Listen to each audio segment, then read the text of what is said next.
Hello friends, welcome to our channel pulse tuition. আজকে আমরা past indefinite tense নিয়ে আলোচনা করব। সো ফ্রেন্ডস, যদি তোমাদের আমার এই ভিডিওগুলো ভালো লাগে তাহলে অবশ্যই আমার চ্যানেলটা সাবস্ক্রাইব করো এবং পাশে থাকা বেল আইকনটা অবশ্যই প্রেস করো, যাতে আমি যখনই নতুন কোনো ভিডিও আপলোড করব তোমরা সাথে সাথে তার নোটিফিকেশান পেয়ে যাও।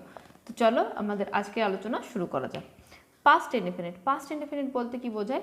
অতীতের কোনো, যদি আমরা কোনো গল্প বলি সেক্ষেত্রে কিন্তু পাস্ট ইনডিফিনিট টেন্স ব্যবহার করা হয়, বা কোনো হ্যাবিচুয়াল অ্যাকশন, কেউ ডায়েরি লিখে বা কেউ গল্প বই পড়তো বা কেউ ভালো রান্না করতো, এরকম কোনো কিছু মানে যেটা হ্যাবিচুয়াল অ্যাকশন, যেটা অতীতে হতো, সেরকম কিছু বোঝালে কিন্তু সেক্ষেত্রে পাস্ট ইনডিফিনিট টেন্স হবে। কীরকম? পজিটিভ সেন্টেন্স কি মানে হ্যাঁবাচক বাক্য। স্ট্রাকচার কীরকম? প্রথমে সাবজেক্ট, তারপরে ভার্বের সেকেন্ড ফর্ম এবং তারপরে অবজেক্ট। সে খুব ভোরবেলায় ঘুম থেকে উঠতো, এটা দেখো একটা অভ্যেস হয়ে আছে যে সে কিন্তু এই কাজটা করতো, তাহলে he got up early in the morning. তারা গতকাল কলেজে গিয়েছিল, they went to college yesterday.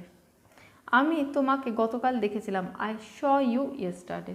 মানে অতীতের কোনো ঘটনা বলছে বা কোনো কিছু হ্যাবিচুয়াল অ্যাকশন বলছে, এগুলো কিন্তু একদম সিম্পলভাবে কী হবে?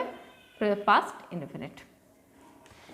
এগুলো গেল পজিটিভ সেন্টেন্স। নেগেটিভ সেন্টেন্স কি?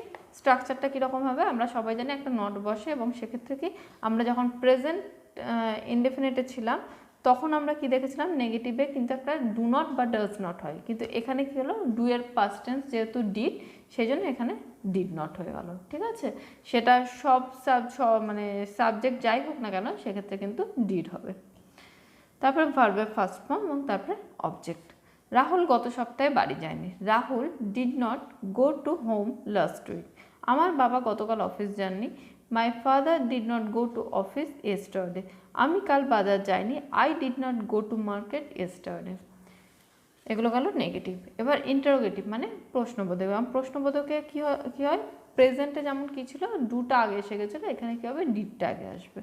ডিড, তারপরে সাবজেক্ট, তারপরে ভার্বের ফার্স্ট ফর্ম এবং তারপরে অবজেক্ট।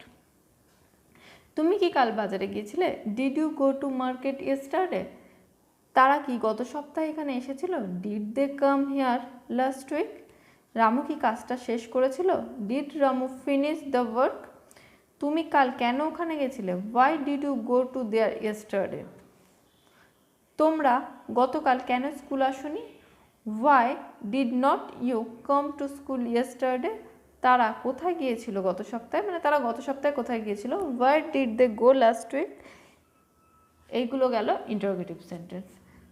তো ফ্রেন্ডস, আজকের আমাদের পাস্ট ইনডিফিনিট টেন্স এখানে শেষ হলো। Thank you very much for watching this video.